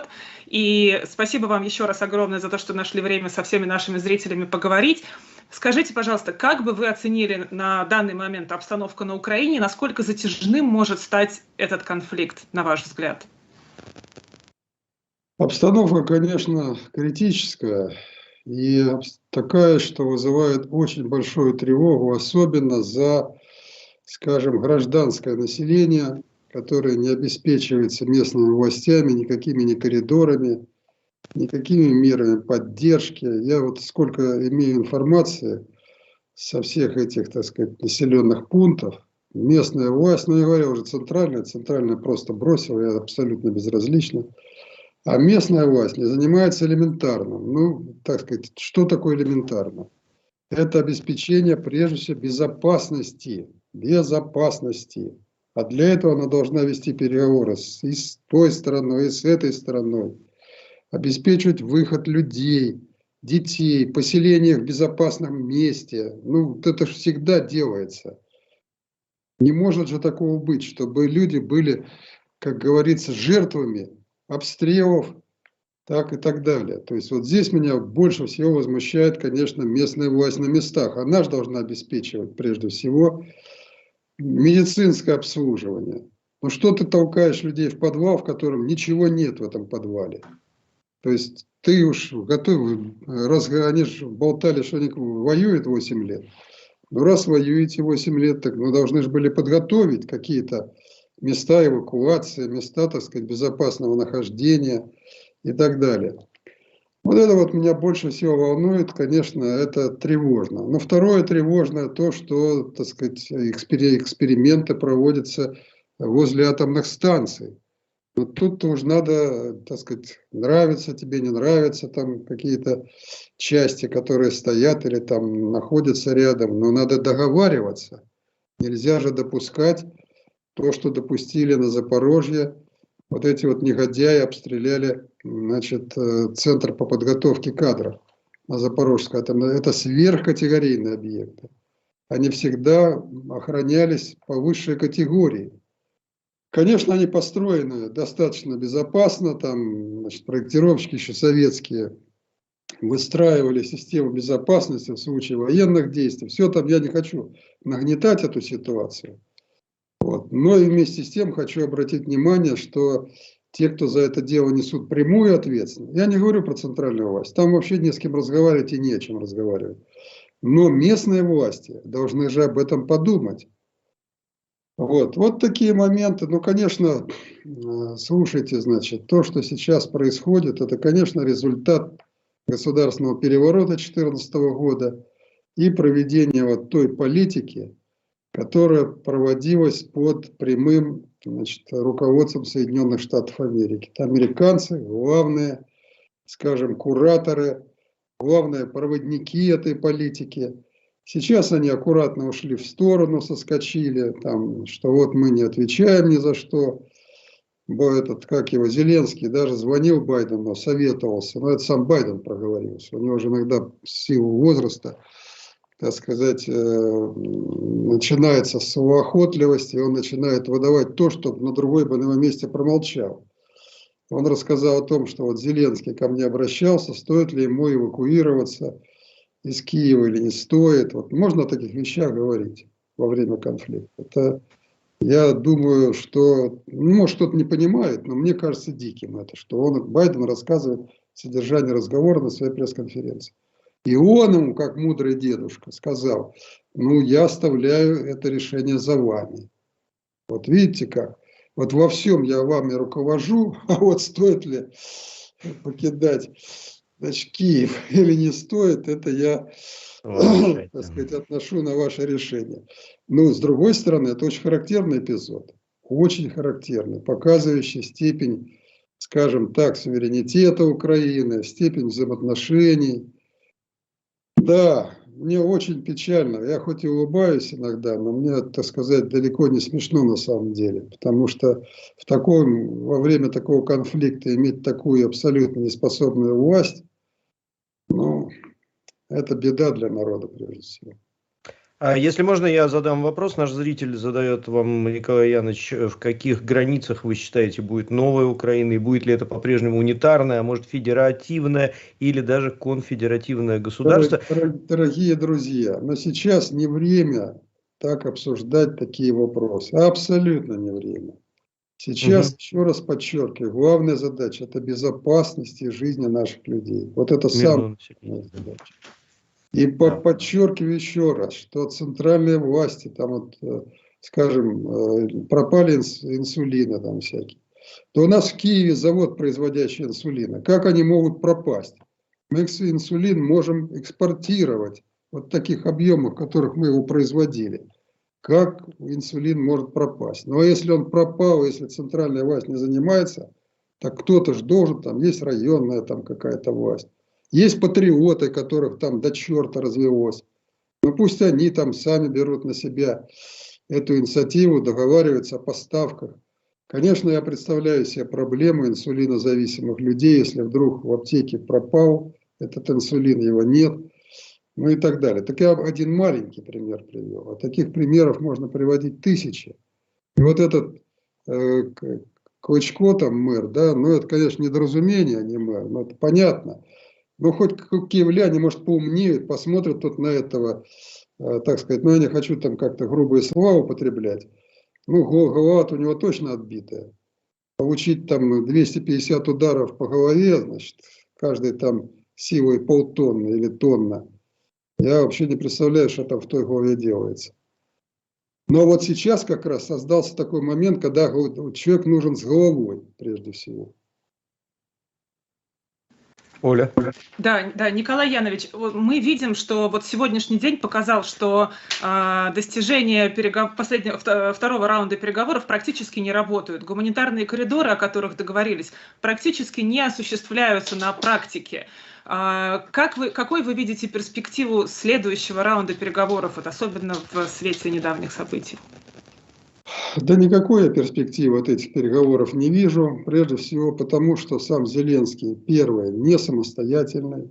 Он по каждому вопросу советуется, спрашивает разрешения. А американцы не заинтересованы, вот, так сказать, в мирном решении вопроса. Чем дальше продолжается этот конфликт, тем больше он ослабляет стороны. Так что им это не надо. Второе, он не имеет механизмов реализации. То есть он не имеет реальной власти. Он не умеет ей пользоваться, потому что властью надо уметь пользоваться. Я это наблюдал за ним, значит, скажем, почти 3 года, вот он в мае будет 3 года. Я наблюдал, как он отдавал указания. Эти указания абсолютно никто не собирался исполнять. Это мирное время. Какие-то команды, там что-то рассказывал, никто это, так сказать, не выполнял, не слушал. То есть механизма исполнения договоренности нет. Ну и, наконец, последнее, просто шокирующее. Член делегации, значит, СБУшником каким-то, по обвинению в госизмене у здания суда просто застрелен. Просто его вывели из машины и выстрелили в голову ему и так далее. Просто застрелили депутата парламента. Кто застрелил? На основании, а не просто на основании, никаких оснований быть не может. Это называется внесудебная расправа. Она только при нацистских режимах процветала. И то, между прочим, кстати сказать, гитлеровцы все-таки какую-то видимость, значит, придумывали. Суды там иногда. Ну а если уж делали без судов, то так делали, чтобы человек исчез, и никто его не видел, не слышал. А тут на глазах у всех. Среди бела дня человека, депутата, застрелили по обвинению. Кто это обвинение доказал?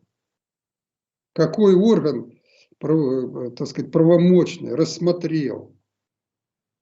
Ну и так далее. И вот слушайте, вот только что вчера сидел за столом правительственной делегации, сегодня лежит, значит, покрытый простынью на асфальте. Нормально? О чем можно говорить? Вот на месте Зеленского, так сказать, если бы это произошло, ну немедленно там этого Баканова в отставку, все этот мусор, который это допустил в отставку. Да не просто в отставку, а под суд. Потому что это же беспредел, нельзя такой беспредел допускать. И ничто не объясняет такого беспредела. Абсолютно ничто. Поэтому ни в какие я тут... Вот надо опускаться на уровень такой, с которым можно договариваться на любом, этот уровень может быть любой. Поселок, район, городок, город. Но там, где руководство обладает реальной властью и может заставить исполнять договоренности, вот надо вступать в переговоры на разных уровнях, договариваться и обеспечивать самое главное – безопасность гражданского населения. Вот. И не думать, что там какие-то можно... Ну какие сейчас этот Зеленский может фундаментальные вопросы решить, которые поставили перед ним вот на первом там переговорном треке, как сейчас любят говорить, там власти России. Какие он может решить? Николай Янович, вот в эту же тему вопрос. А кто, по вашему мнению, может стать гарантом безопасности мирного населения сейчас? Ну, по вашей внутренней модели. Ну, разумеется, не нацистские батальоны, так, разумеется. Значит, там, где они присутствуют, вот нормальный мэр, нормальный руководитель должен создать группу людей, которые могут этим боевикам дать отпор. Их, кстати, не так уж и много. Вот впечатление такое, что они там, так сказать, везде присутствуют, бесконечные, такого быть не может. Ну да, их есть концентрация, скажем, в таких ключевых городах. Одесса, Харьков. А вот уже, скажем, какой-нибудь там Мелитополь, вот что нам жизнь показала. Да, Мелитополь, Бердянск там и так далее. Там они, если и есть, то они, так сказать, спрятались сейчас, заховались. А может, и, так сказать, и дали ходу. Поэтому далеко не так. То есть централизованно. Вот с Харьковом, смотрите, почему в Харькове такой сильный прослойка этих нацистов? Потому что в Харькове началась, ну, так называемая русская весна, если вы помните. Ну, они почти одновременно. Там они, трудно сказать, кто там первый, Донецк, Луганск, или, значит, Одесса, или Харьков. Почти одновременно. Но в Харькове наиболее мощно. И поэтому в Харькове репрессии против, значит, активистов, антимайдановцев были наиболее мощные. Туда поехал Аваков. Аваков — это известный бандит. Вот. И, значит, он, естественно, привлек криминал, который, ну, он всегда был с криминалом связан. И начались расстрелы, убийства, пытки, издевательства над людьми. И там произошли очень серьезные расправы. И с тех пор вот этот режим, он все время направлял в Харьков группы. И сейчас там действительно много всяких организаций. Правый корпус, там и национальный корпус, и всякие фрайкоры, и Азовы, и так далее, и так далее. Азов, это, кстати сказать, хоть и называется батальоном. Батальон — это же небольшая единица. Но на самом деле она имеет свои подразделения, значит, практически во всех крупных городах. В особенности в Киеве, Харькове, там, Одессе, вот я уже сказал. Ну и сконцентрировались они, у них же база была, значит, на берегу Азовского моря, недалеко от Мариуполя. Там они, так сказать, захватили целый ряд пансионатов, домов отдыха, и там, так сказать, устроили себе веселую жизнь. Все эти 8 лет занимались грабежами, мародерством, издевательством. Так что там своеобразный персонал. И вот поэтому в Мариуполе как раз сконцентрировалось, не знаю, сколько их там, ну, достаточное количество. Но не везде, подчеркиваю, не по всей Украине они есть, и поэтому именно на среднем уровне можно вступать в переговоры, нужно помогать руководителям, ну, с теми, с кем можно говорить, потому что сейчас, конечно, столько смен произошло, иллюстраций так называемых, и не со всеми можно разговаривать, но там, где можно разговаривать обязательно надо. Но вот глава Чеченской республики Кадыров, он откровенно сказал, он посоветовал передать власть Януковичу и Зеленскому покинуть Украину. А вы бы что посоветовали Зеленскому, если бы вот он вас спросил? Николай Янович, прошу у вас совета, что мне делать? Слушайте, Зеленский, вот этот комик, был избран президентом, так? На фоне, вот в тот момент, подчеркиваю, 19-й год, так, апрель месяц, выборы, на фоне Порошенко он выглядел ангелом небесным, понимаете? Вот. То есть Порошенко — это откровенный мародер, патологический лжец. Вот. Ну там пробы ставить негде. И на его фоне Зеленский выглядел, ну, скажем так, более-менее порядочным человеком. Еще раз подчеркиваю, более или менее порядочным. Потому что у нас в политике в Украине назвать кого-то порядочным человеком, это, так сказать, большая редкость. Но более или менее выглядел порядочным человеком. И я думал, что поскольку он сам абсолютно не готов к такой серьезной должности, и должен был бы, наверное, как любой умный человек, но он оказался не умным человеком, но любой умный человек, понимая, что он не готов, он постарался бы себя окружить опытными людьми. И я несколько сделал специальных, у меня тогда был канал на YouTube, который там миллионы просмотров набирал, то есть такой, значит, достаточно известный на Украине канал. Его, конечно, закрыли американцы потом. Вот. Но я сделал целый ряд специальных выступлений, адресованных именно его администрации, именно ему. И рассказал, что надо делать. Подробно изложил то, что я сам бы делал.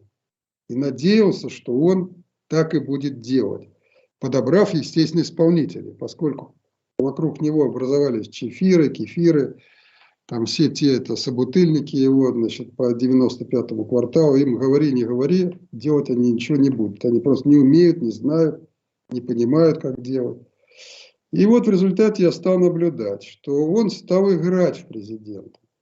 Понимаете, ну мне-то же это очень хорошо видно. Я же этих президентов работал и видел с ними и так далее. Вот он стал играть президента, так? Какие-то компашки собирал, там какую-то бастурму, или как она называется, шаурма.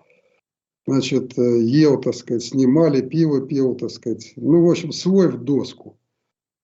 Ну, свой в доску, это же не должность, это не профессия. Так? Собутыльником можно быть своим в доску. А вот президентом своим в доску быть нельзя.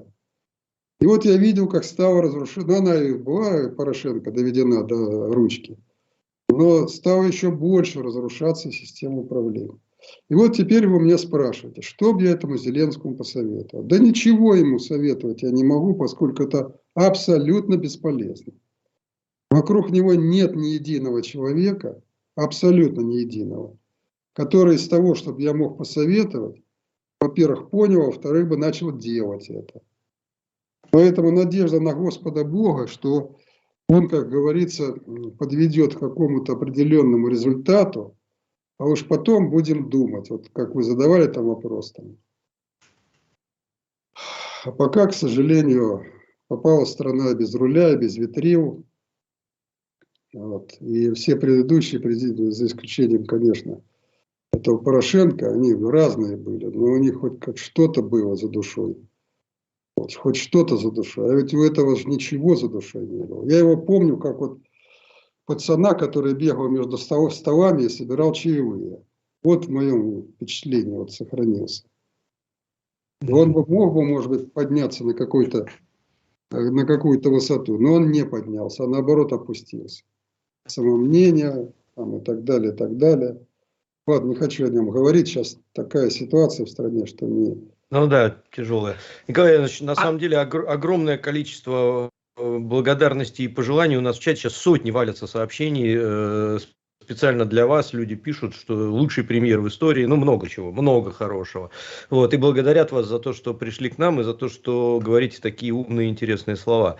Извините за то, что отвлек от разговора. Просто не мог это не сказать. Очень это важно, это обратная связь от зрителей. Николай Янович, времени немного, но очень много вопросов еще, конечно, хочется вам задать. Как бы вы охарактеризовали, да, пожалуйста, скажите, когда нужно вас отпустить, мы вас отпустим. Давайте вот так вот, знаете, чтобы это, пару вопросов. Два вопроса. Давайте два вопроса. Тогда один я немножечко обобщу. Как бы вы в целом охарактеризовали экономическое развитие и состояние Украины за последние годы и тот курс Зеленского на экстренное, скажу так, экстренное включение, вступления Украины в ЕС?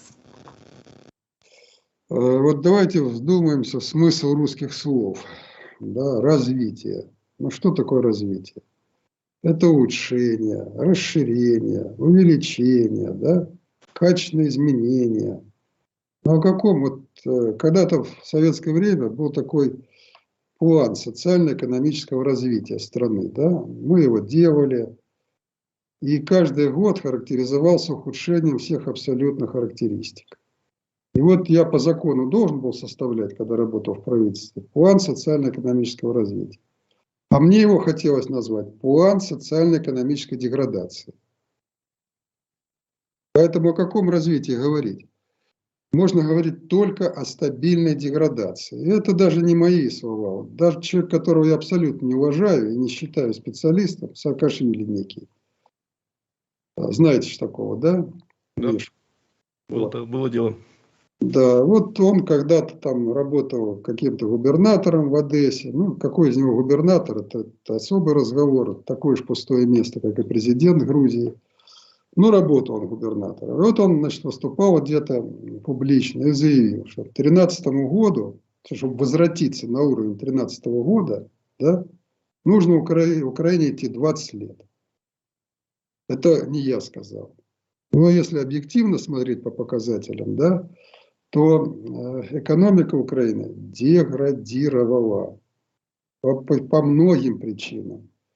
Прежде всего из-за непрофессиональной, безответственной и несамостоятельной экономической политики. Политика Украины и при Порошенко, и при Зеленском навязывалась Международным валютным фондом. Международный валютный фонд, ну это же долгая лекция, надо читать. Это, в общем-то, не глупые ребята, вот, грамотные ребята, но они абсолютно не знают экономики Украины, никогда ей не занимались и не будут никогда заниматься. Им она не нужна и не интересна. Они выдавали самые общие рекомендации. То есть, не хватает тебе денег, сокращай расходы бюджета.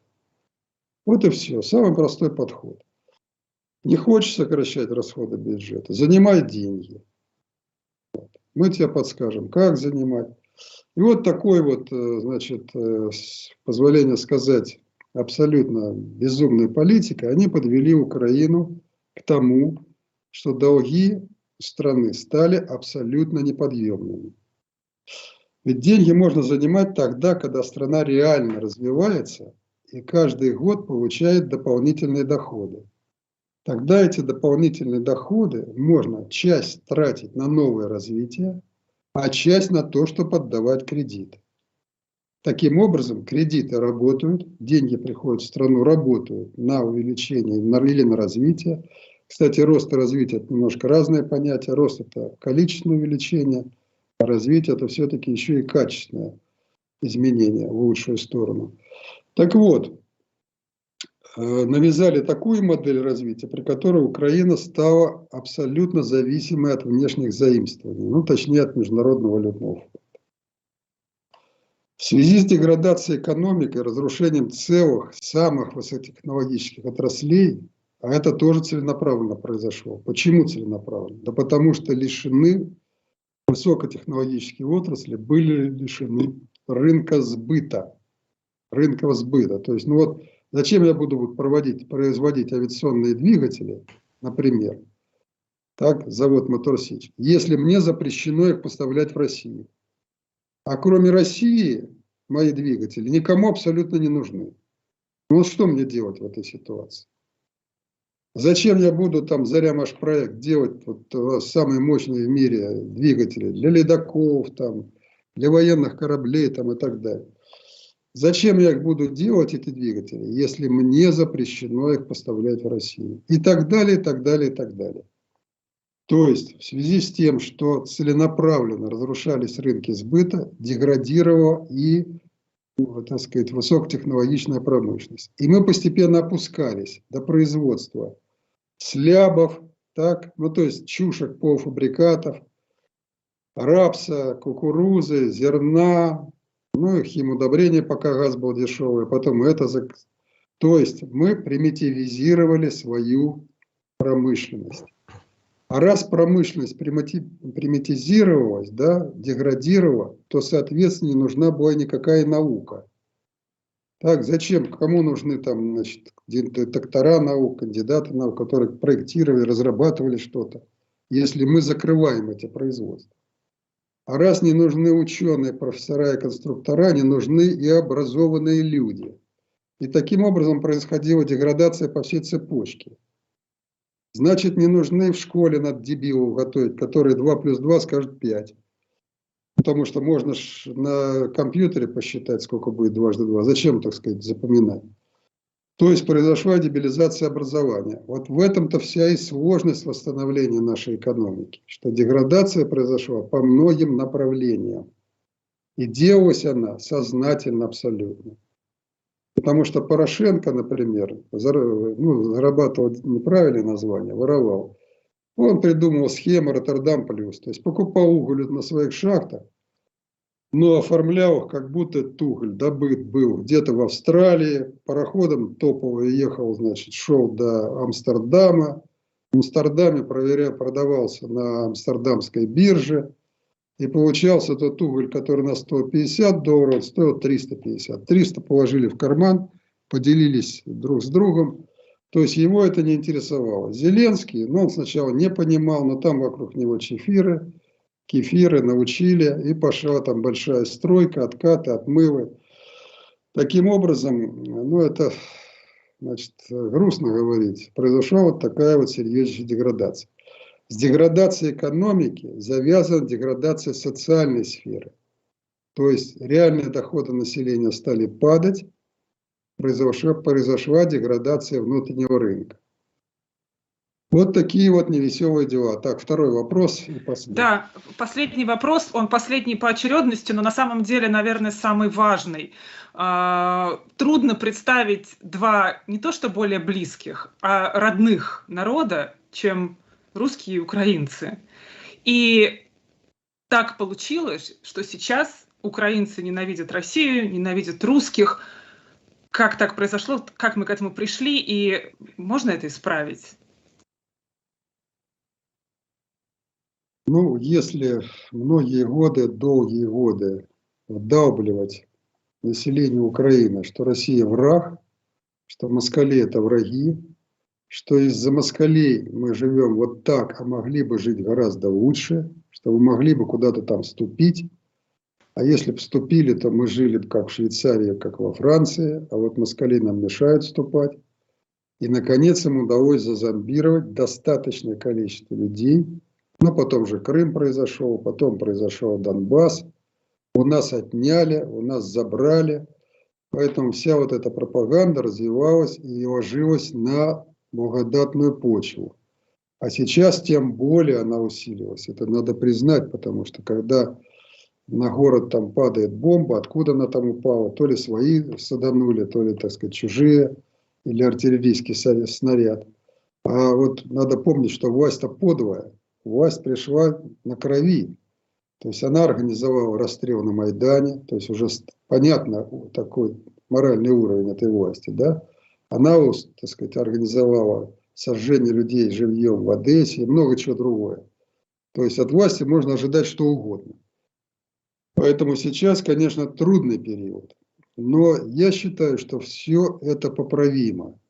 Потому что как только ситуация вся стабилизируется, и когда, наконец, украинцы начнут слышать правду, то рано или поздно раны затянутся, и, так сказать, мнение людей будет меняться. Потому что я считал, вот когда работал в правительстве, что разногласия между нашим правительством и Россией всегда были противоречия. И это понятно, потому что у вас есть олигархи, у нас есть олигархи, у вас есть бизнес, у нас есть бизнес, рынки общие, всегда возникает конкурентная борьба, всегда есть желание через административный ресурс получить какие-то преимущества.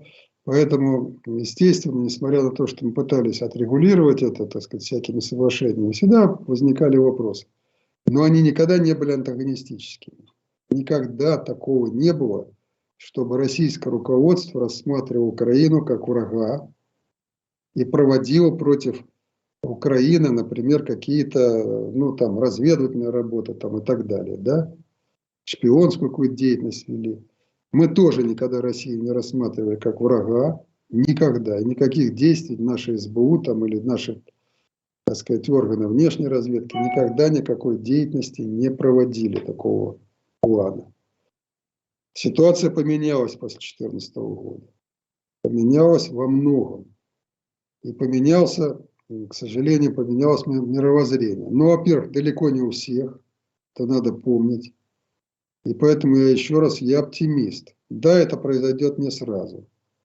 Но надо работать на это. И нужны усилия как реальных патриотов Украины, подчеркиваю, реальных, не тех, которые бегают там с дубинами и кого, и, так сказать, разбивают головы всем, кто не согласен с их, так сказать, обезьяньим мышлением. То есть нужны реальные патриоты Украины, да, реально те, кто думает о развитии самой Украины и, так сказать, о развитии благополучия народа. И, конечно, нужны усилия со стороны России, чтобы постепенно вот все это ушло в прошлое. В прошлом, ведь вот вы молодые люди, можете историю не знать, но в прошлом тоже много было черных страниц, вот, которые, кстати, последние, как только Ющенко пришел к власти, стали вытаскиваться наружу. Это ж в Украине смута, руина была, смута была, и всякие там события были. И была битва при Конотопе, много чего было. Поэтому были всякие страницы. Я уже не говорю там про вот это бандеровское движение, про которое замалчивали, очень много замалчивали фактов. Вот. Но тем не менее, я глубоко убежден, что можно найти и жить в мире и дружбе. Это самое главное мое желание, потому что без мира и дружбы с Россией Украина не поднимется. Европа не заинтересована в том, чтобы Украина восстановилась как конкурент. Мы же реальные конкуренты. Народ не глупый, наука есть, образование было хорошее. Все это можно восстановить. Ну все, друзья мои, давайте мы на этом закончим. Спасибо вам огромное. Конечно, спасибо вам огромное. И, как вы сказали, нужно, чтобы зрители слышали правду. Вот мы сделаем все, чтобы они ее услышали. Спасибо. Всего вам доброго. До свидания. Спасибо. До свидания. Так, Оля, я что-то в шоке. Хорошо, очень получилось. Прям такие ответы глубокие, Николай Почему Янович. ты в шоке, собственно? Ну, я в шоке именно от глубины. Ну, нормально. Нет, я в хорошем. Трофим, мне кажется, мы просто отвыкли от того, что со стороны украинцев, как украинских политиков, того, кого сейчас принято считать политиками, слышать здравые, мудрые рассуждения. Мы просто от этого отвыкли. А образованные политики, опытные политики, разбирающиеся в экономике и всех других сферах, сейчас ушли в какое-то забытье, скажем так, в забытии находятся. Именно поэтому, возможно, для тебя такой шок. Да. Ну, приятный очень разговор, очень содержательный и интересный. Так, Александр... Удовольствие послушать умного человека даже со стороны не в беседе, а вот просто со стороны. Точно. И действительно, так настолько глубоко, конечно, он понимает ситуацию, настолько сдержанно и грамотно все это излагает. Потрясающе. Да. Знаете, еще какая мысль в голову пришла, и к зрителям я тоже обращусь в этом смысле. Ведь вот сейчас очень трудная ситуация для всех, да? И что сейчас нужно людям? Нужно слушать и разговаривать. И самое главное, что сейчас нужно, это умный, знающий человек, которому доверяешь, чтобы просто с ним поговорить. Сейчас не музыку надо ставить, не видео показывать. Да, вот именно все хотят поговорить. И вот это, наверное, отражает человеческую природу, что в трудные минуты мы пытаемся как-то друг к другу приблизиться. Вот. Ты знаешь, еще очень важный момент. Вот он говорил как раз о деградации не только экономической, да, о деградации, в принципе, политических элит, деградации образования. И тут вот связка же есть. Ты посмотри на тех, ну, скажем так, экспертов, да, или политиков, которые вершат дела в США, да, и которые контролируют Украину. Это же тоже очень-очень низкий уровень, совершенно несопоставимый с там, советской и российской дипломатической школой. Поэтому, к сожалению, да. Людей, просто разбирающихся даже в истории, в экономике, их очень мало.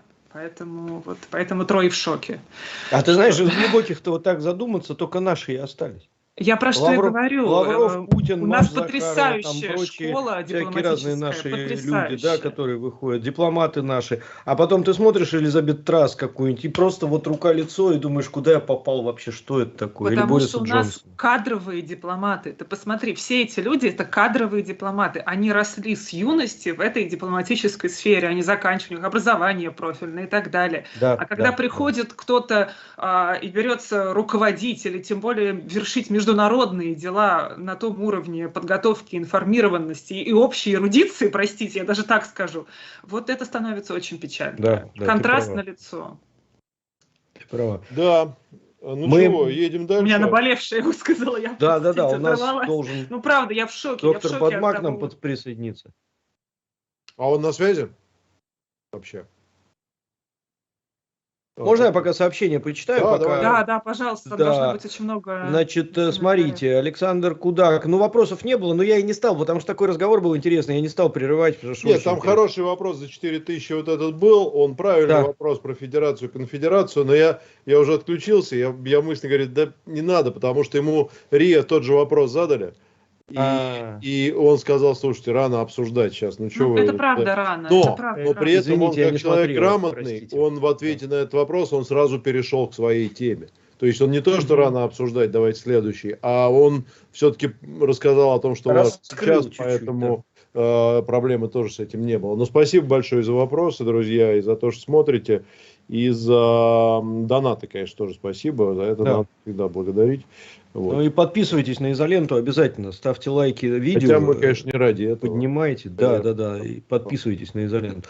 Александр Кудака, 1000 рублей. На наше дело правая победа будет за нами. Буковка Z 2 раза. Лешкин кот 1000 рублей. Режиссером изоленты работайте, братья и Снежана. Вот. Снежана. Да, Сергей Головин 1000 рублей отправляет. В Donation Alerts не смог найти другого канала связи и не в качестве рекламы вы не рассматривали площадку спонсор. Рассмотрим, я знаю эту площадку, мы можем подумать о ней, может быть, да, мы туда перейдем. Кстати, сегодня Donation Alert официально прислал предупреждение, что площадка YouTube является нестабильной для регистрации и порекомендовал перерегистрироваться на ВК. Вот такая вот история. Соответственно, мы предпринимаем технические меры, чтобы все это было в порядке у нас. Так. Unix Way 32 евро на похороны так называемому иностранному легиону. Похороните их на Украине или просто отправьте на урановые рудники. Они все нацики, русофобы. Дома они не нужны. Ну вот тут Людмила Платонова. Азаров ничего такого не сказал, чего бы не было известно. Вы знаете, это хорошая мысль, но я вам скажу, и Шекспир-то, собственно, ничего такого не написал, чего бы не было неизвестно. Его перечитывают много. И Толстой, в общем, тоже. Я скажу даже по-другому. Да, он сказал то, что было известно, но это последние годы делалось все, чтобы это было забыто. Скажем вот так. Да. Оль, что-то тебе надо сделать с микрофоном будет, может быть, новый тебе подарим. Вот, как-то тебе надо там штекер чуть-чуть потрескивает. Но это ладно. Подергай штекер. Сергей Сергеев крупными. Во-первых, не пишите капсом. Назаров был, уже пишет Сергей Сергеев. Сергей Сергеев, Назарова не было, был Азаров. Но уже был, да. Но вы можете отмотать назад, буквально вот на 20 минут, и там будет все с самого начала. Такая опция есть. Судя по шуму... Я отключила. Так станет получше? Нет, вообще что-то случилось страшно. Хуже, гораздо. Это вообще, что у тебя машина ездит прямо вот рядом с тобой. Да, я подумал, что Бадма подключается из Я тоже подумал. Донецка. Это всего лишь пытаюсь наладить микрофон. Вот пишет Денис Федотов, сегодня в Волновахе героически погиб командир отдельного разведывательного батальона «Спарта», гвардии полковник Владимир Жога, позывной Воха. Так. А напишите, пожалуйста, еще раз, может быть, если не сложно, если кому не лень, извините, что я все время прошу, откуда вы нас смотрите, просто что понимать.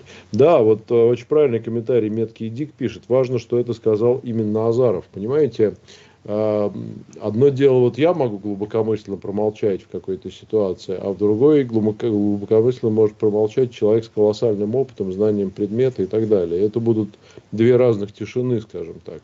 То же самое и здесь. Конечно, понятно, что вы тоже, наверное, на кухне, чистя картошку, говорите примерно то же самое малолетнему сыну. Вот, но это немножко другая история сейчас. Этот человек руководил именно этой страной, в конце концов. Именно вот этой конкретной Украиной. Поэтому... Петр, ну дайте куда-нибудь обсудим. Обсудим лежит на спутнике, или он у вас там не работает? Ну, Ну, ничего страшного. Слушайте, Бадман Николаевич, он оперирует. Вот, он находится в ситуации, когда хирург работает, поэтому там может быть все что угодно, непредвиденное и любое, поэтому мы его сейчас подключить не сможем. А что у нас там другое по графику-то? У нас... все? Нет, почему? У Ольги же там какие-то друзья были. У меня? У меня Да. завтра. Завтра, Всё. да? Не, у Да. нас все. У меня ну всё, завтра. да. Да, у нас мы тогда сейчас подводим итоги, дочитываем сообщения и Давайте, дадим, да, и- дадим людям попить пиво в субботу вечером. И пересмотреть наше интервью с Азаровым. Пересмотреть изоленту. Да, интервью с Азаровым мы отрежем, отдельно выложим обязательно. Да, действительно, РИА Новости подтверждают, командир батальона «Спарта» Владимир Жога погиб в Волновахе, обеспечивая выход мирных жителей из города, сообщил Пушилин. Светлая память, последние дни как раз, да, вот его фотография, как раз последние дни шла информация о том, что «Спарта» защищает там различные участки и базы боевиков.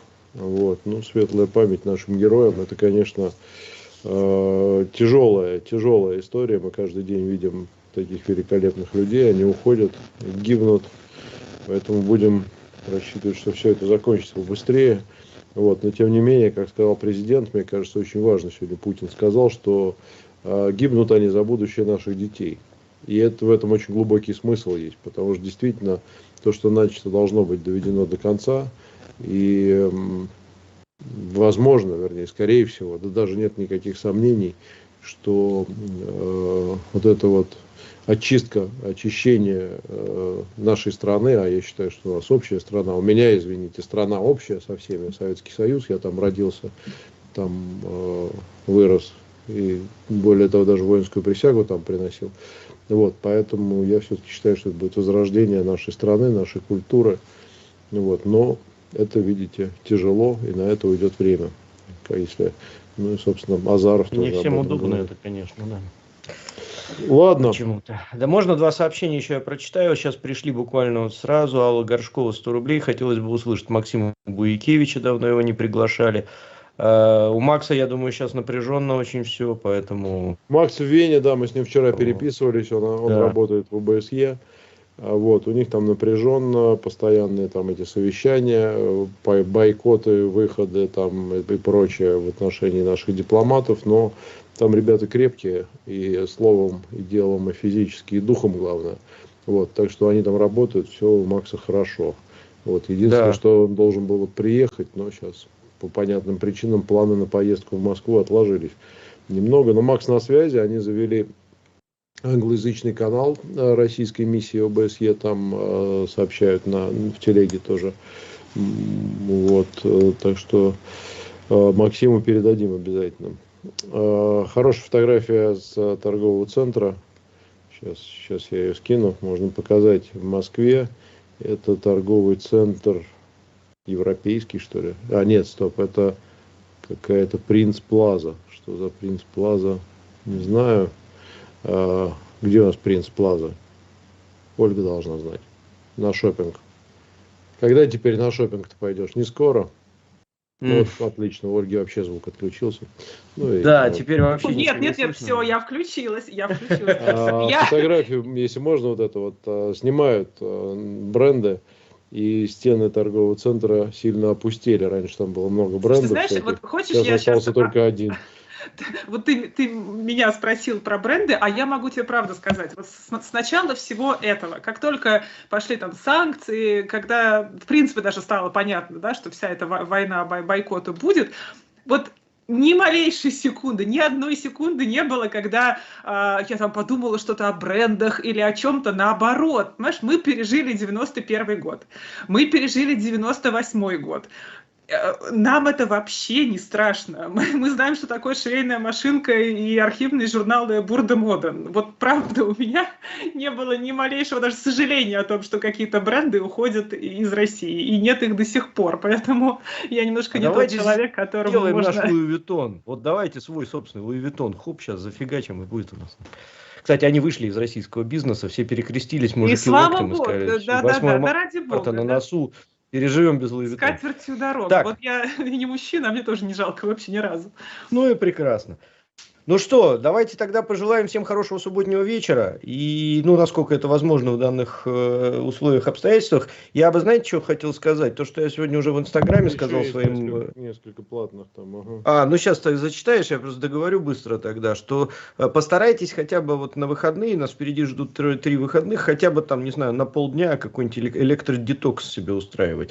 Оторвитесь чуть-чуть от новостей, переключитесь на семью, на детей, прогуляйтесь, еще что-то. Потому что это вот невозможно постоянно в повестке находиться. Мы-то как бы, это работа у нас такая, а для простого человека, который не связан с этим, лучше отключаться, и тогда вам будет самим проще и оптимистичнее. Петр, извини, перебил. Ничего. Еще важных несколько новостей здесь есть. Эрдоган, значит, сказал, что завтра я потерял куда-то. Ну, в общем, что он, изложит свои мысли Путину по поводу Украины. И Турция получила одобрение Запада на канал связи с Россией, сообщил официальный представитель президента. Вот. Что это значит? Особые отношения, там поговорить. Ну, то есть Турция тоже хочет быть посредником между Россией и Украиной. Но я так все-таки понимаю, даже в каком-то смысле рассчитываю, что нам не очень нужны какие-то посредники с Украиной. А разговаривать напрямую можно. Вот. Хотя у них там отстреливают членов делегации. Это, конечно, печально очень. МВФ заявляет, что... Ну ладно, понятно, МВФ понятно. Ладно, давайте последний комментарий прочту. Давай. 400 рублей отправляет Алексей Карнаух. Задает вопрос даже. С уходом модных магазинов уходит ли эра дешевых понтов? И сдает еще 400 рублей на Донбасс. Вечная память погибшим. Нет, как раз дешевые это как раз и останутся понты. Дорогих уходит понтов время, наверное. Дешевые понты. Средней ценовой категории. Останутся понты средней ценовой категории. Дмитрий Победаш переходит на уровень начинающий изолятор. Поздравляем вас. Спасибо огромное, вам за поддержку. Спрашивают, как завтра. Завтра все по плану у нас. В 11 у нас основной эфир, а начнем мы вещание во сколько? В 11, наверное? Завтра воскресенье. Ну, не знаю, либо в 10, либо в 11, там посмотрим. Надо смотреть сетку, да, сейчас. Решим, мы поставим, мы сделаем эфир, там будет стоять анонс. Но в любом случае мы будем и днем, и вечером. Да. Вот, посмотрим по событиям и по зрительскому интересу. Но, в принципе, мы планируем дальше расширяться, так что вот я думаю, что следите, все будет нормально. Но чуть-чуть передохнуть, может быть, действительно в выходные можно и нам. Завтра вот, Масленица. Но, естественно, Масленица всю же неделю идет, нет? Ну нет, завтра сам ключевой сжигают завтра Масленицу. Я еще ни одного блина не съел, никто мне даже не предложил. Я поел уже. Приезжай ко мне, будут тебе блины завтра. Сейчас как раз можешь прилететь и все. Машину помою. Кормлю тебя, да, на машине. Вот, соответственно, и завтра последний день перед Великим постом, дальше Страстная неделя.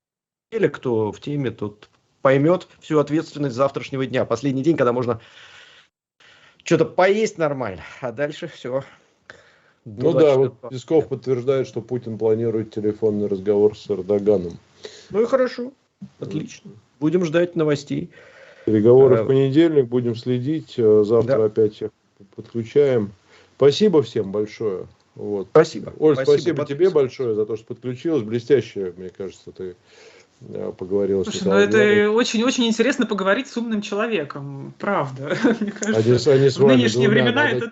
Они с вами дебилами. Петр, да что ж такое-то? Ну, Петр, ну что ж ты прямо самоуничижением ты занимаешься? Вот, ну и, конечно, желаем всем мира, насколько там это возможно, вот, и поддерживаем наших военных в любом случае. Берегите все себя, кто нас слышит оттуда, я думаю, нас слушают. Ну и все, увидимся завтра. Чего уж мы тут затягивать-то будем. Все, счастливо. Все. До завтра, ребят. Спасибо. Всем до завтра. Увидимся. Завтра увидимся.